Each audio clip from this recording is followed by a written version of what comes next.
Carla nagkomento sa pagsikat ng love team ng Katden. Career ni Daniel, kumusta na kaya? Nagpasabog ng good news ang TV host actress na si Carla Estrada nang magbigay siya ng pahayag tungkol kina Catherine Bernardo, Alden Richards at Daniel Padilla. Ibinandera kasi ni Carla ang kanyang saloobin tungkol sa tagumpay na tinatamasa ngayon ng pelikula ng Katden na Hello Love Again na kumita na ng mahigit 1 billion sa takilya. Saad niya, of course, lahat tayo masaya. Lagi naman nating sinasabi na yan na kapag magkakasama tayo sa industriya, dapat nagilahan tayo pataas.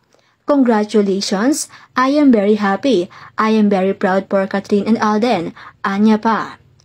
Samantala, todo ang suporta ni Carla sa pagbabalik teleserye ni DJ.